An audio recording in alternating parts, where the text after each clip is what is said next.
వాళ్ళకున్న సమస్యను దాటంగానే దేవుణ్ణి స్తుతిస్తున్నారు అనమాట. స్తుతిస్తూ దేవుణ్ణి వర్ణిస్తున్నారు. అదే మనం ధ్యానం చేస్తున్నాం. 6వ వచనం నుండి చూసినట్లయితే వాళ్ళు ఏమని పాడుతున్నారు అక్కడ? యెహోవా నీ దక్షిణ హస్తము బలమొంది అతిశయించును. యెహోవా నీ దక్షిణ హస్తము శత్రువుని చితకగొట్టును. నీ మీదకు లేచి వారిని నీ మహిమాతిశయం వలన అణిచివేయుదువు. నీ కోపాగ్నిని రగుల చేయుదువు. అది వారిని చెత్త వలె దహించును. దేవుని బిడ్డల మీద అపవాది రకరకాలుగా లేస్తూ ఉన్నప్పుడు, ఓర్పు కలిగి మనం ఉన్నప్పుడు, ఇప్పుడు ఇశ్రాయేలీలు ఓర్చుకున్నారు లేదా? వాళ్ళు ఎన్నో సంవత్సరాలు వాళ్ళు ఓర్చుకున్నారు కనుక దేవుడు వారి జీవితాల్లో ఒక అద్భుతమైన మేలు చేశాడండి. మన జీవితాల్లో కూడా మనం ఎప్పుడైతే అన్నిటిని ఓర్చుకుంటామో, ఓర్పు అనేది చాలా ప్రాముఖ్యమైనది. ఈరోజున ఓర్పు లేక చాలా కుటుంబాలు చాలా నష్టాలు చూస్తున్నాం.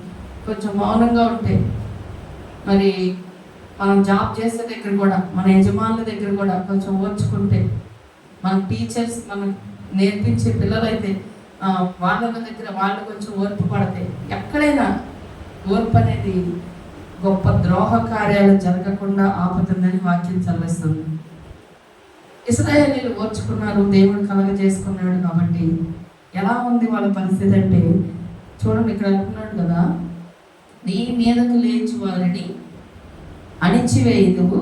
నీ కోపాగ్నిని రగల చేసి చెత్త వలె దేవుడు కలగజేసుకునే వరకు కొంచెం ఓర్పడితే వాళ్ళు మళ్ళీ అట్టడికి వెళ్ళిపోయారు. సముద్రంలో అట్టడికి వెళ్ళిపోయారు శత్రువులైన వాళ్ళు. అంతేకాదు వాళ్ళు అణిచివేశాడంట దేవుడు. వాళ్ళు ఎలా, దేవుడు కోపం వచ్చిందనుకోండి, చెత్తలా కూడా కాలిపోద్ది. అంటించగానే ఒక పచ్చి చెట్లు కాలం, కానీ చెత్త ఎండిపోయి ఉంటుంది చూసారా? ఈ చెత్త అగ్ని మండగానే ఎంత ఫాస్ట్గా కాలిందో, దేవుడు కోపం వచ్చేంత వరకే. ఎన్ని ఆశలు వేసినా ఎవరైనా ఆయన ఓర్చుకుంటున్నాడు. ఆయన ప్రేమ కలిగిన దేవుడు కనుక, కనికరం కలిగిన దేవుడు కనుక, కరుణామయుడు కనుక ఆయన ఏం చేస్తాడంటే ఓర్పు పడుతున్నాడండి, సహిస్తున్నాడు. ఎంత తిరుగుబాటు చేస్తున్నారు కొంతమంది, ఎంత మూర్ఖంగా ప్రవర్తిస్తున్నారు. దేవుడు ఎన్ని మేళ్లు పొందినా మళ్ళా జారిపోతున్నారు, మళ్ళా అవిధేయంగా మాట్లాడుతున్నారు, అవిధేయమైన కార్యాలు చేస్తున్నారు. దేవుడు కోపానికి ఉగ్రతకి మరి పాలవుతున్నారు. దేవుడు ఏమో వెంటనే ఎందుకు చేయడు అని మనం అనుకుంటాం. ఆయన ఓర్చుకుంటున్నాడు కాబట్టి, ఆయన ఒకవేళ ఆయన కోపం కనుక వాళ్ళ మీద స్టార్ట్ అయిందా ఎలా ఉంటుంది అంటే చాలా భయంకరంగా ఉంటుందండి. చెత్తలాగా దహించి వేస్తాడు. మన జీవితాల్లో కూడా మనం దేవుడికి ఎప్పుడు కూడా అవిధేయంగా ఏది చేయకూడదు. సాహసంగా ఏం జరగట్లేదు, నేను ఏం చేసినా చెల్లిపోతుంది, నేనేం మాట్లాడినా చెల్లిపోతుంది, నేను ఎలా బ్రతికినా చెల్లిపోతుందని కొంతమంది ఎర్రవీగుతూనే ఉంటారు. సడన్గా వాళ్ళ జీవితంలో హఠాత్తుగా ఒక సమస్య వచ్చి పడింది. అది ఎలా ఉంటుంది అంటే వాళ్ళు తట్టుకోలేనంత, భరించలేనంత, వాళ్ళు ఉంచుకోలేనంత, వాళ్ళు లేవలేనంత అలాంటి సమస్యలు వాళ్ళ జీవితంలో. ఎందుకు అంటే దేవుడు ఉగ్రత. సొదొమ గొమొర్రా పట్టణాల మీద కూడా దేవుడు ఉగ్రత కురిపించినప్పుడు నేల మొలక అంటే ఎంత ఉంటుందండి? అది కనిపించింది పైకి, అంత మొలక కూడా నశించిపోయేంత అగ్ని అక్కడ పడింది. ఇంకా అడ్రస్ ఉండదు. చెప్పాలంటే మన భాషలో చెప్పాలంటే, దేవుడు కోపం ఏ కుటుంబం మీద ఉంటుందో, ఏ మనుషుల మీద ఉంటుందో వాళ్ళు అడ్రస్ ఉండరు. అంటే మన కుటుంబాల మీద ఎందుకండి దేవుడు కోపం ఉండాలి? దేవుడు కృప కదా ఉండాలి, దేవుడు దయ కదా ఉండాలి అంటే మనం చేసే పనులను బట్టి దేవుడు ఉగ్రత తెచ్చుకుంటాం కొన్నిసార్లు. ఇప్పుడు ఇక్కడ ఇశ్రాయేలు ప్రజల పక్షంగా దేవుడు ఉన్నాడు కనుక వాళ్ళేమో దాటారు. వాళ్ళ మీద తిరుగుబాటు చేసినందుకే కదా ఫరో సైన్యాన్ని దేవుడు ముంచివేశాడు. ఇప్పుడు ఎవరి పక్షంగా నిలబడ్డాడు దేవుడు? ఇశ్రాయేలు పక్షంగా. దేవుడు మన పక్షంగా ఉంటే మన శత్రువులు కూడా దేవుడే చూసుకుంటాడు. మనం ఏం చేయవసరలా. నేను ఎప్పుడైతే చెప్తా, మీరు అన్న వాళ్ళని అనొద్దు, తిట్టిన వాళ్ళని తిట్టద్దు, శపించిన వాళ్ళని శపించద్దు, ఇంట్లో కూడా మేమే తిరుగుబాటు చేసే వాళ్ళని కూడా మీరు ఏం అనొద్దు, మీరు ఓర్చుకోండి, మీరు సహించండి, తిట్లు తినండి, తన్నులు తినండి, దేవుడు కలగజేసుకుంటాడు అని నీకు నిజంగా నమ్మితే నువ్వేం చేస్తావు? లోపడతావు, అప్పగించుకున్నావు. యేసయ్య చూడండి, సిలువకు తనని తాను అప్పగించుకున్నాడు. తన విధేయత చూపించాడు. తను ఏమైనా చేయాలనుకుంటే. నేను రాత్రి కూడా అదే చెప్పాను, దేవుడు ప్రేమ స్వరూపి, తను ప్రేమించాడు కనుక సహించాడు అని. సహించాలి అంటే ప్రేమ ఉండాలి కదండి. ఒక భర్త భయంకరంగా హింస పెడుతున్నాడు, ఒక భార్య భయంకరంగా టార్చర్ చేస్తుందంటే ఆ భార్య భర్తల మధ్య ప్రేమ అంటే సహించుకుంటారు, వచ్చిపోయినంత. ప్రేమ చచ్చిపోయింది అనుకోండి, ఏం చేస్తారు? నా వల్ల కదా అంటారు. ఇప్పుడు భార్య భర్తల విషయం పక్కన పెట్టండి, కానీ యేసయ్య మన కోసం వచ్చుకున్నాడు అంటే సహించాడంటే మనల్ని అంత ప్రేమించాడు కనుక. అదే ప్రేమ లేకపోతే ఆ అవమానాలు ఆయన పడాల్సిన అవసరం లేదు, ఆ కొరడాలు ఆయన ఆ దెబ్బ భరించాల్సిన అవసరం లేదు, ఆ ముళ్ళ కిరీటం ఆయన పెట్టుకోవాల్సిన అవసరం కూడా ఆయనకు లేదు. ఆయన అసలు ఏమైనా ఒక మాట అంటేనే మొత్తం అక్కడ పరిస్థితి తారుమారైపోద్ది, కానీ ఆ ఒక్క మాట అనడానికి ఆయన ఇష్టపడలేదు. ఆయన మౌనంగా భరించాడు, ఎందుకంటే ఆయన ఓర్చుకున్నాడు, ఆయన సహించాడు, మనల్ని ప్రేమించాడు కనుక. హల్లెలూయా. ఇప్పుడు ఆయన శత్రువులుగా ఉన్న వాళ్ళు ఆ తర్వాత చాలా రకాల సమస్యలు ఎదుర్కొన్నారు. ఆయన్ని ద్వేషించిన వారు ఎదుర్కొంటున్నారు. దేవుని బిడ్డలుగా మనం కూడా ప్రేమే కలిగి ఉండాలి, కనికరం కలిగి ఉండాలి. ఇక్కడ దాని మనం దేవుని కోపాన్ని తెచ్చుకోకూడదు మన కుటుంబాల మీదకి. దేవుడి కోపం మన మీద రాకుండా ఉండాలంటే నువ్వు ఎప్పుడు సహించేవారిగానే ఉండాలి. ఎంతకాలం అమ్మా, ఎంతవరకు అమ్మా అంటే ఎంతైనా. యేసయ్య ఎంతవరకు సహించుకున్నాడు? ప్రాణమంతా రక్తమంతా కాలిపోయేంతగా సహించుకున్నాడు కదా. మరి మనం ఆయన బిడ్డలుగా మనం ఎంతవరకు అనేది మనకు అసలు అన్కండిషనల్ లవ్ అయింది. దానికి అంతమే లేదు. ఆ ప్రేమకి ఎత్తులు చెప్పలేమంట, లోతు చెప్పలేమంట, వెడల్పు లేదు. యేసయ్య ప్రేమ అంతా అని చెప్పడానికి లేదు, ఎంత లోతు అని చెప్పడానికి లేదు, అంత ఎత్తు అని చెప్పడానికి లేదు. అంత ప్రేమ ఆయన మనం ప్రేమించాడు. మనం కూడా ఎంతైనా ఓర్చుకోవాలి, ఎంతైనా సహించాలి. ఎందుకో తెలుసా? దేవుడు ఇశ్రాయేలు పక్షంగా కలగజేసుకున్న ఆ దేవుడే మన జీవితాల్లో మనల్ని బాధించేవారు, మనల్ని హింసించేవారు, మనల్ని నాశనం చేయాలని చూసేవారు. ఎవరైనా సరే, మనుషులు కావచ్చు, అపవాద రూపంలో వాడబడుతున్న వారు కావచ్చు, దేవుడే వాళ్ళని అణిచేస్తాడు. సముద్రంలో నీళ్ళని తొక్కినట్టుగా దేవుడే వాళ్ళని ఏం చేస్తాడంటే వాళ్ళని దేవుడే చేస్తాడే. అంతే, ఒకటే పాయింట్. కానీ ఈరోజు ఎంత వర్క్ పట్టాలి, ఎంత సహించుకోవాలి, అది చాలా కష్టమైన పని. చెత్తలాగా, చెత్త ఎంత ఫాస్ట్గా దహించిపోయి పడుద్దు. అప్పుడు దానికి చెత్త ఎగిరెగిరి పడింది. బరువు ఉన్నది ఎదిగిరి పడదు, బరువు ఉన్న చెట్టు ఆకు పడి ఎగిరిద్దా? ఎగరదు. కానీ ఎండిపోయిన ఆకు ఎగురుతూనే ఉంటుంది, ఎగురుతారు. చెత్త అలాగే, చెత్త లాంటి వాళ్ళు కొంతమంది ఉంటారు, వాళ్ళు ఎగిరి పడతా ఉంటారు, ప్రతి దానికి ఎగురుతారు. ఆ చెత్తను మనం ఏం పట్టించుకోవాల్సిన, వదిలేసి మాట్లాడు దేవుడు. వాళ్ళు గాలికి చెదరగొట్టు పొట్టి వల్లే ఉన్నారన్నాడు. పొట్టు ఎప్పుడు ఎగురుతూనే ఉంటుంది, దాన్ని ఎందుకు పనికిరాదు, అలా ఎగరనే ఉండి. అది ఒకరోజు కాల్చి అగ్గిపొల తీసేయగానే వాళ్ళ అగ్నిలో ఆరని అగ్నిలో కాలడం కోసమే ఆ ఎగురుడంతా. వాళ్ళ దురాత్మలో వాళ్ళలో పనిచేస్తూ ఉంటుంది, సాతాను వాళ్ళలో పనిచేస్తూ ఉంటుంది కాబట్టి వాళ్ళు ఎగురుతారు. వాళ్ళు నరకం కోసం, లేదా నీకు బాగా కలిగి ప్రార్థన చేయి అంతే. లేదు వాళ్ళకి నరకం కోసమే, అపవాది కోసమే పనిచేసే వాళ్ళు అయితే వదిలే ఆ చెత్తని. జారిపడి వీళ్ళు నరకంలో ఉన్నారు, అంతేకాని వాళ్ళు అన్నారు, వీళ్ళు అన్నారు. ఆవేశపడిపోయి ఇలా మనం ఉండకూడదండి. ఇశ్రాయేలు పక్షంగా దిగి వచ్చిన దేవుడే మన పక్షంగా కూడా దిగి వస్తాడు. ఆయన కలగ చేసుకుంటాడని మనం నమ్మాలి. చెత్త వలె వారిని దహించి వేస్తాడు. తర్వాత అంటున్నాడు చూడండి, నీ నాసికారంధ్రములు ఊపిరి వలన నీళ్లు రాశిగా కూర్చబడును, ప్రవాహములు కుప్పగా నిలిచెను, అగాధ జలములు సముద్రము మధ్య గడ్డ కట్టెను. అగాధ జలములు అంటే అంత లోతు అంటే తెలుసా? సముద్రము లోతు ఎవరో కూడా ఇప్పటి వరకు అంచనా వేయలేకపోయారంట. ఎంత తెలుసుకున్నా ఒక 50% కూడా తెలుసుకోలేదంట. 10లో 2% తెలుసుకున్నారంట, 20% తెలుసుకున్నారంటే ఇంకా ఎంత లోతు ఉందో. అంత లోతులో దేవుడు గడ్డ కట్టించగలడు. అవన్నీ కూడా లోతు, అన్ని ఎత్తు పల్లాలు, అందులో సృష్టించిన సర్వము దేవుడికి తెలుసు. ఆయన అంత గొప్ప దేవుడు అని చెప్తున్నాడు ఇక్కడ. ఆయన నాసికారంధ్రము వలన ఆయన ఊపిరి విడిస్తేనంట నీళ్ళన్ని రాశిలాగా. మనం ఊపిరి విడిస్తే ఏమీ అవ్వదు, పైకి వెళ్తాం తప్ప. కానీ ఆయన ఊపిరి విడిస్తే, ఆ ఊపిరి విడిసిన ఆ యొక్క గాలికే అంటే ఆయన ఎంత బలమైన కూడా మనం అర్థం చేసుకోవాలి. దేవుడు ఎంత బలమైన కూడా మనం అర్థం చేసుకోవాలి. దానికే నీళ్లు ఏకరాశిగా నిలిచినాయి అంట. అంత బలవంతుడు అయ్యాను అని పొగుడుతున్నారు, అక్కడ స్తుతిస్తున్నారు వాళ్ళు.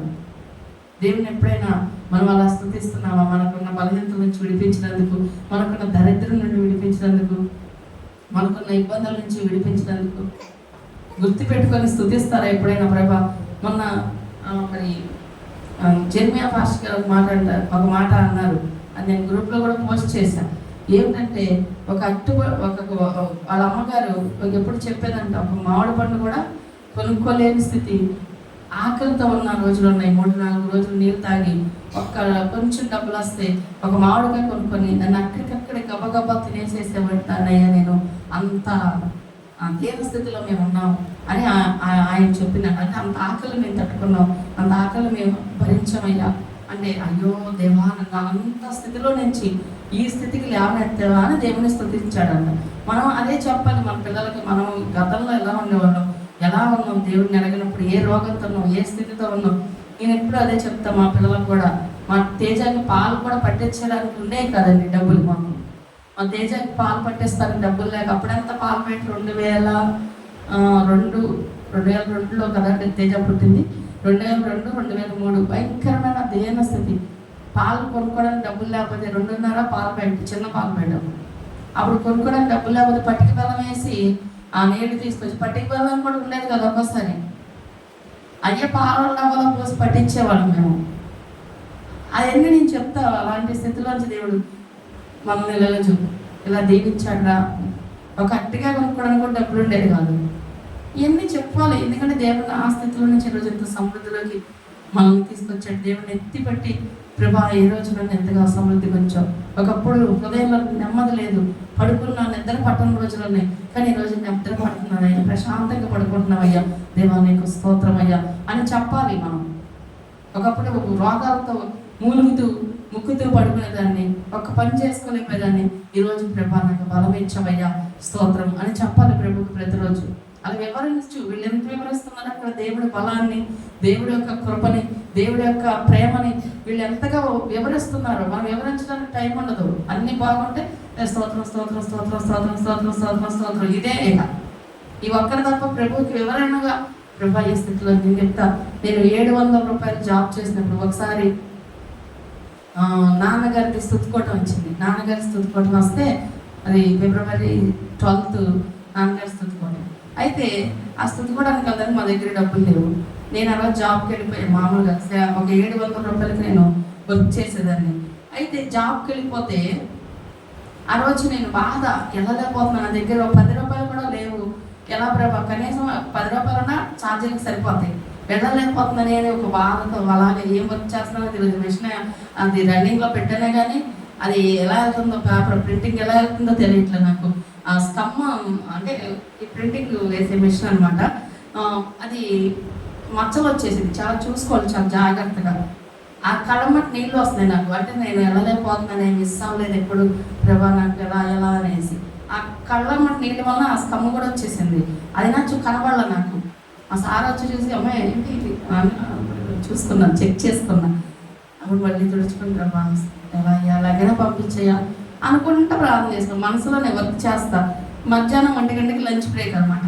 మా ఇల్లు కొంచెం దగ్గరే, వెళ్ళేదాన్ని. ఒక సందులో నుంచి వెళ్ళాలి. నేను వెళ్తుంటే ఆ రోజు ఏమైందంటే అలా నడుచుకుంటా దిగులుగా అలా వేసుకొని వెళ్తుంటే ఆ సందులో ఎప్పుడు తాగుబోతులు పడిపోతూ ఉంటారు. పక్కన ఒక బాధ ఉంది. ఏ తాగుబోతు పడ్డాడో తెలియదు కానీ ఒక 100 రూపాయలు మాత్రం అక్కడ పడిపోయింది అండి.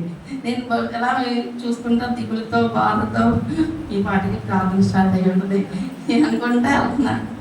అక్కడ 100 రూపాయలు కనిపిస్తాయి. నాకు ఇంకెంత ఆనందండి. ఇంటికి వెళ్ళలేదు. 100 రూపాయలు తీసుకొని నేను ఎలా అయినా అయిపోతాను. ఒక 10 అరటిపళ్ళు కొనుక్కొని చర్చికి వెళ్ళిపోయా. దగ్గర మళ్ళీ మా సార్కి కూడా ఫోన్ చేయాలి, తర్వాత చేసి చెప్పాను.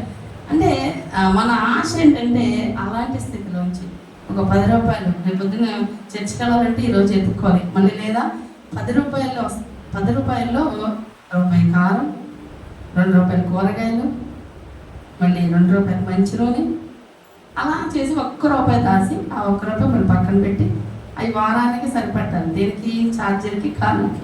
మళ్ళీ కానుకి 2 రూపాయలు ఉండేవి. మళ్ళీ బాధ, అందరూ 5 రూపాయలు 10 రూపాయలు అంతే, మేము మాత్రం ఎంతైనా ప్రభా మమ్మల్ని ఆశీర్వదించయ్యా. అలా మళ్ళీ ప్రార్థన. అందరూ కూటాలకి గుంపులు వేస్తుంటే ఏమి ఇవ్వలేని స్థితి, ఇలా దీన స్థితి. నేను ఎప్పుడు దీన్ని ఎత్తిపెట్టి ప్రభువుని స్తుతిస్తానండి. ఖచ్చితంగా క్లియర్గా చెప్తాను దేవునికి, ప్రభా అలాంటి స్థితిలో నుంచి ఈరోజు ఇలా ఇచ్చావు, అలాంటి స్థితిలో నుంచి ఇలా పంపించావు. అంత బాధగా పడుకునేదాన్ని, అంత వేదనగా పడుకునేదాన్ని, ఇంత రోగంతో ఆయాసం నాకు ఫ్యాన్ వేస్తే తట్టుకోలేను నేను, అంత ఆయాసం, ఫ్యాన్ కూడా భరించలేని నా ఊపిరితిత్తులు అనమాట. ఈరోజు అసలు ఏసీలో ఉండకూడదు, అలాంటి ప్రాబ్లం ఉన్న నిమ్మున్న వాళ్ళు, కానీ దేవుడు ఇలా ఉంచుతున్నాడు. ఇంతగా నిజంగా ఎంత స్తుతించినా తక్కువ. కొంతమంది, అందరూ కాదు కానీ కొంతమంది ఏదో ప్రభావం అప్పుడు బాబా అలా ప్రభా ఇలా ప్రభా స్తోత్రం అంటే క్లారిటీగా దేవుణ్ణి టైం ఇచ్చి దేవుణ్ణి స్తుతించడానికి కూడా వాళ్ళకి మనసు రాదు. వాళ్ళన్న బిజీని బట్టో, వాళ్ళకున్న సమృద్ధిని బట్టో ఇక దాటిపోయాం కదా ఏమనుకుంటారు, అలా ఏదో స్తోత్రం స్తోత్రం స్తోత్రం ప్రభా, అయ్యా కాపాడవయ్యా స్తోత్రం, మరి దీవించవయ్యా స్తోత్రం. దీవిని ఎలా ఇచ్చాడో చెప్పచ్చుగా ప్రభు దగ్గర. నీ మొదటి రోజులు నువ్వు గుర్తుపెట్టుకోవాలి. దేవుళ్ళకి వచ్చినప్పుడు నువ్వు ఎలా వచ్చావో అది ఒక్కటి నువ్వు ఎత్తిపెట్టి స్తుతించాలి. ప్రభు ఆ రోజు అలా వచ్చా, ఈ రోజు ఎలా నన్ను నిలబెట్టావు. ఆ రోజు అంతా లెగుతూ వచ్చేదాన్ని, లెగవలేని స్థితిలో వచ్చిన ఈరోజు నన్ను బలం ఇచ్చావు, ఇంత పరిచయం చేయగలుగుతున్నాను మందిరంలో, నాకు బలం ఇచ్చావయ్యా. ఒకప్పుడు దరిద్రం వెళ్ళవలసిన ప్రభా, ప్రతిదానికి పక్కింటికి వెళ్ళవలసిన పరిస్థితి, లేదా పొద్దున్న లెగిస్తే ఎవరో ఒకరు అడిగిన పరిస్థితి. ఈ రోజు నాయన ఎవరిని అడగకుండా నా ఇంట్లో నమ్మడమే నన్ను సంతోషం ఉంచావయ్యా.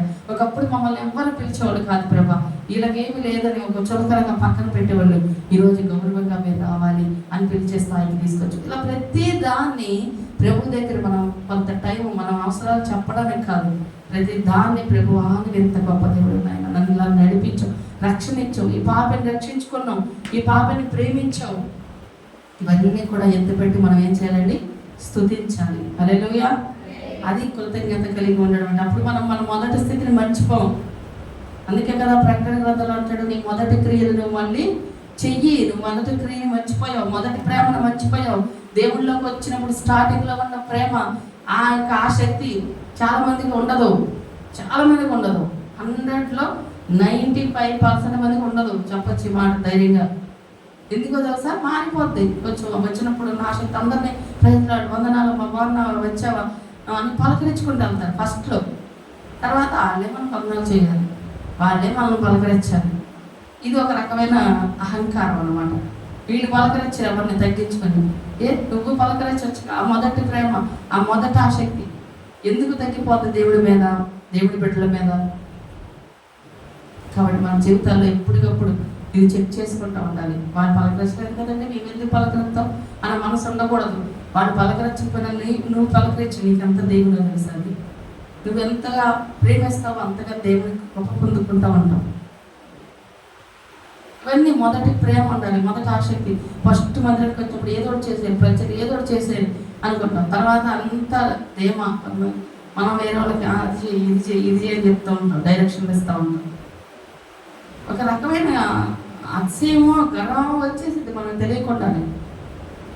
ఆ మొదటి ప్రేమ మర్చిపోకూడదు, ఆ మొదటి ఎలా వచ్చామో మర్చిపోకూడదు, ఎలా దేవుడు పట్టుకున్నాడో మర్చిపోకూడదు, ఎలా కార్యాలు చేశాడో మర్చిపోకూడదు, ఎలా బాగు చేశాడో మర్చిపోకూడదు, ఎలా దీవించాడో మర్చిపోకూడదు. ఇవన్నీ గుర్తుపెట్టుకుంటే ప్రతిరోజు దేవుడిని స్తుతిస్తే నీకు అస్సలు అహంకారం రాదు, గర్వం రాదు. అసలు మనం ఎప్పుడు ఒకేలాగా ఉంటామండి. హల్లెలూయా. ఇక్కడ మన జీవితాలు ఎప్పుడు స్తుతించాయి. ఇక్కడ ఏమంటున్నారు మళ్ళీ చూడండి 9వ వచనంలో, తరిమెదను, కలిసి కొనేదను, దోపుడు సొమ్ము పంచుకొనేదను, వాటి వలన నా ఆశ తీర్చుకొనేదను, నా కత్తి దూసెదను, నా చెయ్యి వారిని నాశనము చెయ్యనని శత్రువు అనుకునేను. హల్లెలూయా. మన శత్రువు ఏమనుకుంటాడంట, తరిమెదను, వాళ్ళని బాగా నాశనం చేయాలి, వాళ్ళ సొమ్మంతా ఏదో రకంగా రోగం రూపంలోనో, అప్పు రూపంలోనో, వడ్డీ రూపంలోనో, ఏదో ఒక శోధన, ఒక నష్టం రూపంలోనో వీళ్ళని పాడు చేయాలి అని దుష్టుడు ఎప్పుడు కూడా వాళ్ళని ఎప్పుడు ఎదురు చూస్తూ ఉంటాడంట. తన మీదను, కలుసుకొనేదను, దోపుడు సొమ్ము పంచుకొనేదను, వాటి వలన నా ఆశ తీర్చుకొనేదను. సాతాను అనుకుంటాడు, నా కత్తి దూసేదను. కత్తి అంటే మామూలు కత్తి కాదండి, మన నారికి ఉంటుంది కదా, ఇది ఒక కత్తి. ఈ కత్తిని మనం ఇటు తిప్పుతాం కదా, ఎట్లా తిప్పుతూ ఉంటారు. ఈ కత్తి వలన చాలా మందికి గాయాలు అవుతూ ఉంటాయి. మన నోటి మాట వలన చాలా మంది గాయపరచబడతా ఉంటారు. సాధారణంగానే వాళ్ళని హ్యాండిల్ చేసేది. దేవుని పెట్టిన లక్షణం ఏంటి తెలుసా, అంత మనం నాలుకని అంత పదులుగా వాడకూడదు. అది ముందు మనం నేర్చుకోవాలండి. కత్తి వాడినట్టు వాడతారు నాలుకని. నోరు మూసుకుంటే ఏమైంది, నష్టం ఏముందా సైలెంట్గా ఉంటే? అలా అన్నంగానే దానికి రిటర్న్ ఇవ్వాలి, డైలాగ్ ఇవ్వాలి, ఒక పై చేయగానే ఉండాలి, వాళ్ళ మీద ఒక 4 డైలాగ్ ఎక్కువే ఇవ్వాలి అనే మనసు కొంతమందికి. అది సాతాను మనసు. సాతాను వాడిద్దంట, వాడు అనుకుంటాడంట నా కత్తి దుగుసేదను, వీళ్ళని ఎట్లా కొట్లా మాటలతో గాయపరచాలి అని వాడు కొంతమందిని అపవాదులు బిడ్డలుగా ఉన్న వాళ్ళని వాడుకుంటాడు. ఆ బిడ్డలో నువ్వు వాడబడుతున్నావు అంటే నువ్వు కూడా వాడబిడ్డవే. రాత్రి చెప్పా, యేసయ్య స్వరూపం మనలో ఉండాలి అంటే యేసయ్య స్వభావం మనలో ఉండాలి, యేసయ్య లక్షణాలు మనలో ఉండాలి, అప్పుడు మనం దేవుని పెట్టడం. లేదు మనలో కొంచెం కోపం, ఆవేశం, క్రోధం, కక్షలు, భేదాలు, యమతాలు, మరి మత్తతులు, అల్లరితో కూడిన ఆటపాటలు, లోక సంబంధమైన క్రియలు అన్నీ మనలో పనిచేస్తున్నాయి అంటే ఇవన్నీ ఎవరి లక్షణాలు? ఎవరు చూసి మురిసిపోతారు మనల్ని? దేవుడు చూసి మురిసిపోడు, బాధపడతాడు, దుఃఖపడతాడు. నేను విల ఇచ్చి కొనుక్కున్నాను, నేను నా రక్తం ఇచ్చి కొనుక్కున్నాను, నా బిడ్డలేంటి ఇలాంటి లక్షణాలు చూస్తే అలా కనిపిస్తున్నాయి, బిడ్డలో ఈ లక్షణాలు రావట్లేదు అని బాధపడతాడంట. సాతాను మాత్రం చాలా మురిసిపోతాడు, నా లక్షణం, తిట్టే లక్షణం నాదే, అసూయ నాదే, కోపం నాదే. వాడికి గంతులేస్తాడు చక్కగా. వాడిని ఆనందపరిస్తే మనకేమొచ్చింది? ఇంకా తొక్కి వదులుతాడు తర్వాత. ఫస్ట్ వారే చూస్తాడు.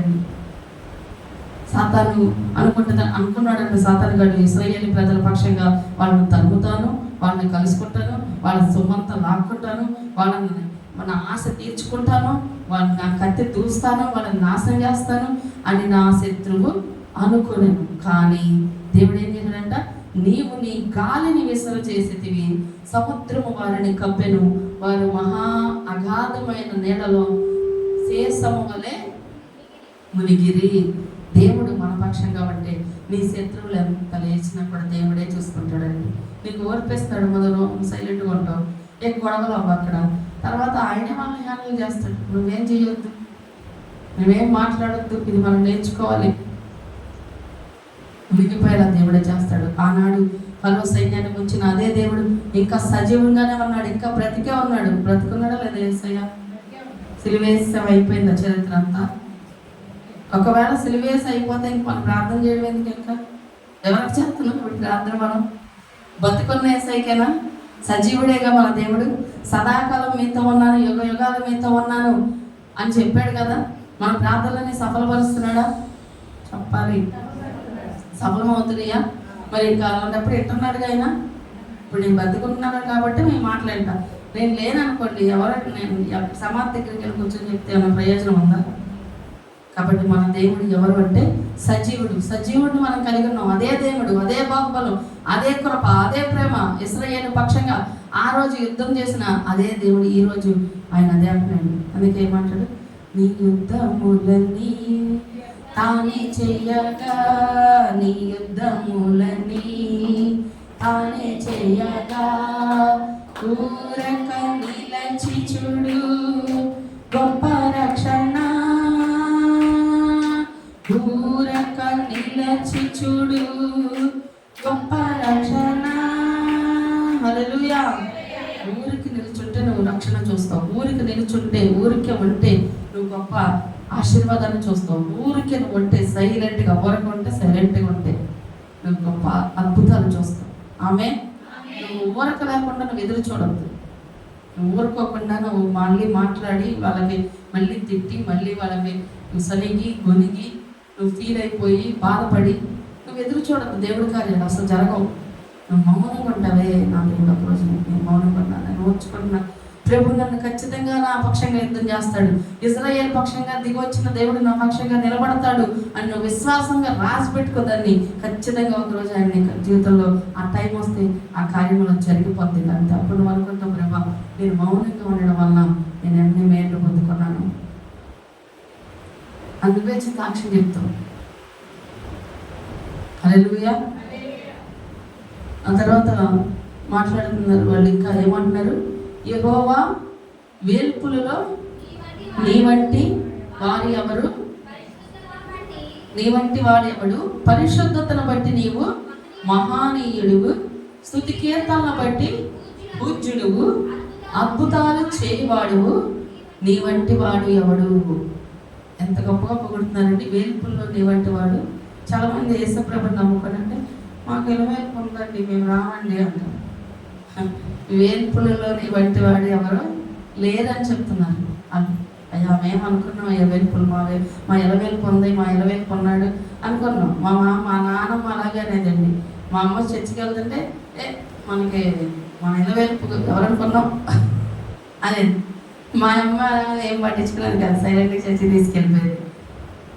మన ఎలవేల్పులు ఉంటే నువ్వేంటి, ఏ ఎలవేల్పు మా అమ్మ ప్రాణాలను కాపాడ, ఏ ఎలవేల్పు మా అమ్మని రక్షించలేదండి.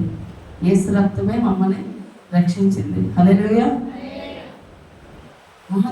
అంటే శారీరకంగా చనిపోయిండొచ్చు, కానీ రక్షణ పొంది చనిపోయింది కదా, తను ఖచ్చితంగా దేవుడి సన్నిధిలో ఉంటుందని ఒక ధైర్యం ఉంది. ఆమె అలాగే నశించిపోయింటే అప్పుడు మేము బాధపడేవాళ్ళమేమో. కాబట్టి వేల్పుల్లో నీ వంటి వారు ఒకరును లేరు, పరిశుద్ధతను బట్టి నీవు మహా నియుడువి, స్తుతి కీర్తనను బట్టి పూజ్యుడివి, అద్భుతాలు చేయబడి. అద్భుతాలు మన జీవితంలో చేశాడా లేదా? మన జీవితంలో అద్భుతాలు చేశాడండి. చాలా అద్భుతాలు జరిగినాయి మనకి. అసలు ఇది జరగదు, ఇది అసాధ్యం. ఆరోగ్య విషయంలో కావచ్చు, ఇంకో విషయంలో కావచ్చు, ఇంకో విషయంలో కావచ్చు, దేవుడు ప్రతి ఒక్కరికి, ఇక్కడ ఉన్న ప్రతి ఒక్కరికి అద్భుతాలు చేశాడు. హల్లెలూయా. చేయలేదు ఎవరికి? చేస్తే గట్టిగా చప్పట్లు కొట్టండి. హల్లెలూయా, హల్లెలూయా. వేల్పుల్లోని సముడెవరు, పరిశుద్ధ మహనీయుండా. వేల్పులలోని సముడెవరు, పరిశుద్ధ మహనీయుడా.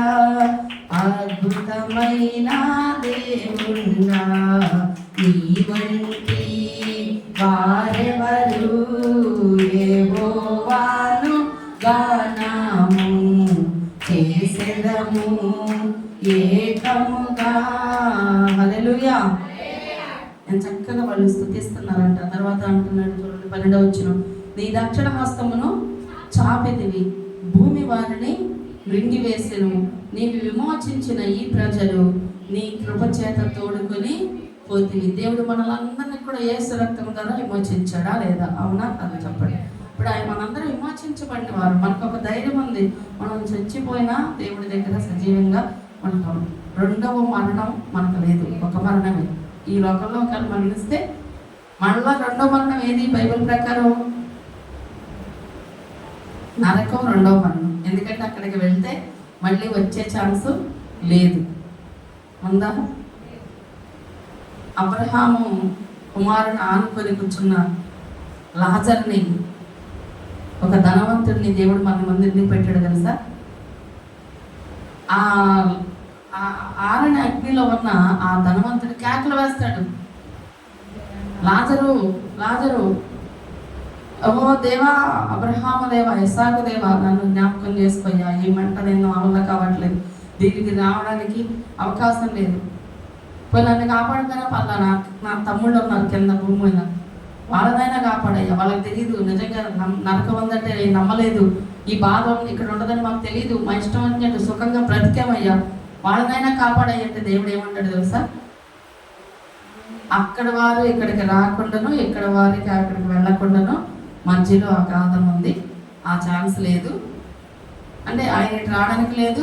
అటు ఒక చిటికిని వెళ్తున్న నీళ్లు వెయ్యయ్యా, నా నోట తట్టుకోలేకపోతున్నాను మంట అంటే ఏసై అంటాడు, నువ్వు అటు నుంచి రావడానికి దారి లేదు, ఇటు నుంచి అటు వెళ్ళడానికి మనుషులకి ఎవరికి మాకు అవకాశం లేదు. ఆ అవకాశం ఎక్కడుంది? ఈ భూమి మీద ఉండగానే మనం నిర్ణయం తీసుకోవాలి. అక్కడికి వెళ్ళాక కాలుతున్నప్పుడు చాలా మంది చెప్తే వినరు. తాగిపోతాడికి నువ్వు తాగితే పోతావు, నీ కిడ్నీలు పాడవుతాయి, నీ లివర్ పాడైందంటే వద్దాంలే అనుకుంటాను. మొత్తం పాడైపోయి చచ్చిపడిపోయి అది మొత్తం అంతా ఎందుకు పనికి రాకుండా అయిపోయాక డాక్టర్ల దగ్గర ఆ యొక్క రిపోర్ట్లన్నీ చూసాక అప్పుడు కృంగిపోయి కృషించిపోయి ఏం ప్రయోజనం? చాలా మంది ఇగో జాగ్రత్తగా ఉండమ్మా, నోరు అదుపులో పెట్టుకో జాగ్రత్త, నీ నోటి వలన శ్రమ వస్తుంది, నీ నోటి వలనే దీవెన పోతుంది, నీ నోటి వల్లనే దేవుడు దీవించలేకపోతున్నాడు నేను, నీ నోటి వలన నువ్వు దేవుడు కోపం నీ మీద వస్తుందంటే అన్నారు. దరిద్రం వల్ల వస్తున్నప్పుడు నా పరిస్థితి మారట్లేదు. అలా ఏదైనా సరే చెప్పినప్పుడు వినే మనసు ఉండదు కొంతమందికి. ఇక్కడ కూడా దేవుడు ఏమంటున్నాడంటే విమోచించాడంట మనల్ని. యేసు రక్తము ద్వారా మనందరం ఎవరు అంటే విమోచించబడిన వారు, నరకము నుండి తప్పించబడిన వారు. హల్లెలూయా. అందుకే వీళ్ళేమో విమోచించబడ్డారు. ఎలాగా? ఐగుప్తు దాసత్వములో నుండి వీళ్ళందరూ కూడా విమోచించబడ్డారు. మనమేమో ఈ నరకముకు వెళ్ళకుండా యేసు రక్తము ద్వారా మనం విమోచించబడ్డాం. వాళ్ళేమో సముద్రంలో నడవటము ద్వారా నీటి బాప్తిసం పొంది వాళ్ళు కూడా ఆత్మ ద్వారా ఆత్మ సంబంధమైన బాప్తిసం వాళ్ళు పొందారు. మనమేమో ఇక్కడ యేసు రక్తము ద్వారా బాప్తిసం పొందుతున్నాం, అంతే తేడా. ఇక్కడ చూసినట్లయితే తర్వాత వచ్చిన కూడా కంటిన్యూ చేయండి, ఎందుకంటే ఫినిష్ చేయాలట్లేదు. నీ బలము చేత వారిని నీ పరిశుద్ధాలయమునకు నడిపించితివి, జనములు విని దిగులు పడును. నీ బలము చేత. దేవుడి మందిరంలోకి ఈరోజు మనం రావడానికి ఈజీగా వచ్చిన వాళ్ళు ఎవ్వరు కాదు. ఇక్కడ అందరూ ఉన్న వాళ్ళందరూ అసలు మామూలువేం కాదు కదా. ఇప్పుడు కొంతమంది వస్తున్నారా రమ్మంటే వాళ్ళ బంధకాలు ఇంకా ఉన్నాయి, వాళ్ళు ఇంకా విడిపించబడాలి, వాళ్ళని ఎవరో విడిపించాలి. వాళ్ళకి దేవుడు విడిపించే సమయం రావాలి, వాళ్ళు ఒప్పుకునే మనసు రావాలి. వాళ్ళకి ఇంకా నాకు ఎవరో లేరు, ఇక దేవుడే అని వాళ్ళకి అనిపించినప్పుడు వాళ్ళకి విడుదల వచ్చింది, వాళ్ళు దేవుడి సన్నిధికి రాగలుగుతారు. మనం ఎన్నిసార్లు రాన్నా రారు. అలాగే మనం అనొద్దని కాదు, మనం చెప్పాలి. మనం అలా ఉన్న వాళ్ళని ఒకప్పుడు మనం కూడా ఏసై సన్నిధిగా మా దేవుడు మాకున్నారు, మా ఇరవై మాకుంది, మా ఇంటి దేవత మాకుందని మనం చెప్పిన వాళ్ళమే అందరం. ఆ బంధకాలు మనం తెంచుకున్నాం. మనల్ని దేవుడు బలముతో, ఆయన బలంతో విడిపించాడు కనుక ఈరోజు దేవుడి మందిరంలోకి రాగలుగుతున్నాం. ఇది గొప్ప ధన్యత అండి. వాళ్ళకి ఇంకా ఆ ధన్యత రాలేదు చాలా మందికి. వాళ్ళకు కూడా ఆ బలం ఇవ్వయ్యా, వాళ్ళకు కూడా విడిపించయ్యా. వీళ్ళని విడిపించాడు. ఆయన బాహుబలముతో వారిని పరిశుద్ధ మందిరంలోకి నడిపించాడంట. తర్వాత ఏమన్నాడు, ఫిలిష్తీ నివాసులకు వేదన కలుగును, ఎదోము నాయకులకు కలవరపడును, మోయాబు బలిష్ఠులకు వణుకు పుట్టును, కనాను నివాసులందరూ దిగులుంది కరిగిపోవదురు. అంటే ఎన్ని కూడా ఆ రోజుల్లో బలమైన ఒక సైన్యము, వాళ్ళకి శత్రువులుగా ఉన్నారు, వాళ్ళందరూ కూడా దేవుని బట్టి వణుకుతారని వాళ్ళు పలుకుతున్నారు. మన నోటితో ఎప్పుడు కూడా అపశకనాలు పలకూడదండి, అవిశ్వాసం మాటలు రానేకూడదు. మా జీవితం ఎంతేలేండి, మా బతికి ఎంతే, నా ఆరోగ్యం ఎంతే, అది రాదులేండి, వాళ్ళకి అవ్వదులేండి, వీళ్ళకి అవ్వదులేండి, మా బతుకు అలా మాట్లాడడం దాన్ని బట్టి మన జీవితంలో ఆలస్యం అయిపోతాయి. వీళ్ళు ఏం చెప్తున్నారు అక్కడ, వాళ్ళ శత్రువుల గురించి వాళ్ళు చక్కగా మంచి మాటలు పలుకుతున్నారు. అక్కడ ఫిలిష్తీ నివాసులకు వేదన కలుగును, ఫిలిష్తీల గురించి చెప్తున్నారు. ఎదోము అనే ఒక జనం ఉంది, వాళ్ళ నాయకులు కలవరపడింది, వాళ్ళకు భయం పుట్టింది, మోయాబు బలిష్ఠులకు వణుకు పుట్టింది, కనాను నివాసులందరూ దిగులుంది కరిగి. కనానీలు మామూలు కాదండి, వాళ్ళు కరిగిపోయేటట్టుగా దేవుడు వాళ్ళని విడికి చేస్తాడు అని వాళ్ళు చక్కగా శుభవచనాలు, విశ్వాసపు మాటలు వాళ్ళు పలుకుతున్నారు. మనం ఎప్పుడు కూడా విశ్వాసపు మాటలే పలకాలి. మన బిడ్డలను కూడా విశ్వాసంగా మనం దీవించాలి. మనకి మంచి భర్త వస్తాడు, మనకి మంచి భవిష్యత్తు ఉంటుంది, అయ్యా నీకు మంచి ఉద్యోగం వస్తుంది, నువ్వు దేవుడిలో బలంగా ఉంటావు, బలంగా వాడబడతావు, దేవుడు నిన్ను హెచ్చిస్తాడు, దేవుడు నిన్ను ఆశీర్వదిస్తాడు, ఈ కష్టాలు ఎప్పుడు ఇలాగే ఉండవు, అమ్మ నీకు మేలు జరిగింది, ఇలా ఎప్పుడు శుభవచనాలే మనం మాట్లాడాలంట. వీళ్ళు కూడా అలాగే మాట్లాడుతూ దేవుడిని స్తుతిస్తున్నారండి. భయము, అధిక భయము వారికి కలుగును. యెహోవా నీ ప్రజలు అద్దరికి చేరు వరకు, నీవు సంపాదించిన ఈ ప్రజలు అద్దరికి చేరు వరకు నీ బాహుబలము చేత పగవారు రాతి వలె కదలకుందురు. అంటే దేవుడు మనల్ని సంపాదించుకున్నాడు, ఆయన రక్తం ఇచ్చి.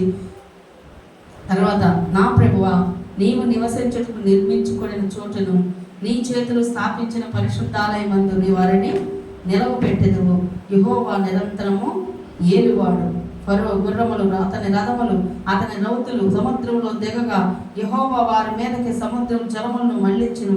అయితే ఇశ్రాయేలీయులు సముద్రము మధ్యన ఆరిన నేలన నడిచి అన్ని ఎత్తిపెట్టి స్తుతిస్తున్నారండి. ఇలా జరిగింది, ఇలా జరిగింది అని వాళ్ళకున్న పరిస్థితులన్నీ కూడా ఎత్తి స్తుతిస్తున్నారు. తర్వాత 20 వచ్చిన లాస్ట్గా, మరియు అహరోను సహోదరియు ప్రవక్తియోగు మిరియాము తంబురును చేత పట్టుకొనిను, స్త్రీలందరూ తంబురులతోనూ నాట్యముతోనూ ఆమె వెంబడి వెళ్ళగా మిరియాము వారితో కలిసి ఇట్లు పల్లవి ఎత్తి పాడెను.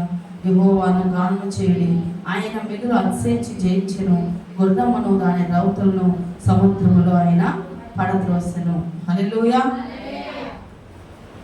ఇక్కడ మొట్టమొదటి స్త్రీగా, దేవుణ్ణి స్తుతించే స్త్రీగా, ఆరాధన చేసే స్త్రీగా ఎవరున్నారు అంటే మిరియాము. ఈ మిరియాము ఎవరు? మోషే గారి అక్క.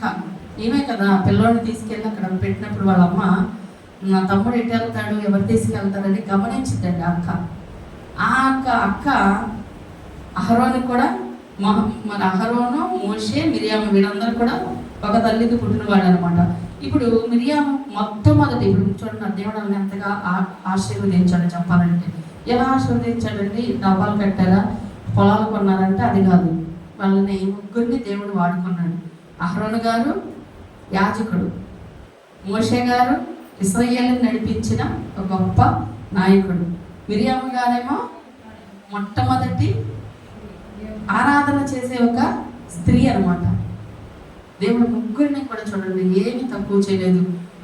ఎప్పుడు కూడా మనం కూడా దేవుడిని ఎప్పుడు ప్రభా నా బిడ్డలను కూడా నేను అంతగా హెచ్చించు, అంత గొప్ప ధన్యత నా బిడ్డలకు ఇవ్వయ్యా, నా కుటుంబంలో వారిని వాడుకో తండ్రి, నా కుటుంబంలో నా బిడ్డలను వాడుకో.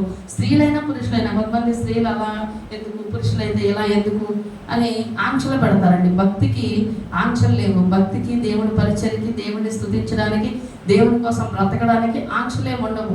ఇక్కడ చూడండి అహరోను వాడబడ్డాడు, మోషే వాడబడ్డాడు, ఆమె మిరియాము కూడా వాడబడింది. ఆమె కూడా చక్కగా కనితీరు పట్టుకొని అవంటే అందరినీ లేడీస్ అందరినీ వెళ్ళి ఆరాధన చేద్దాం, దేవుడిని స్తుతిద్దాం అని ఒక చక్కగా ఒక మంచి నాయకురాలుగా, ఆమె కూడా ఒక టీం లీడర్గా, ఆరాధన స్తుతి చేసే ఒక టీం లీడర్గా, ఒక వర్షిప్ లీడర్గా మరి మిరియాము ఉంది.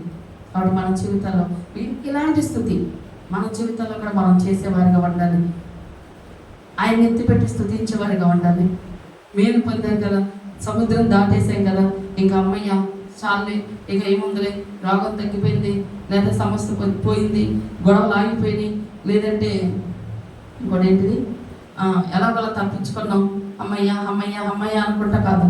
ప్రభా ప్రభా ప్రభా స్తోత్రం నాయన, ఇలా చేసావు, ఎలా విడిపించావు, ఎంత బాధపడ్డా, ఎంత వేదన పడ్డా, ఎంత టెన్షన్ పడ్డా, ఎంత నలిగిపోయా ప్రభా, ఈ స్థితిలో నుంచి లేపావయ్యా, ఈ స్థితిలో నుంచి ఆదరించవయ్యా, టయానికి సహాయాన్ని పంపావయ్యా, ఎంతగా నన్ను ముట్టావయ్యా, ఇలా ప్రతి దాన్ని వివరించి వివరించి దేవుడిని స్తుతించేవారిగా మనం ఉన్నప్పుడు దేవుడు ఇంకా మన జీవితంలో అద్భుత కార్యాలు చేస్తాడు.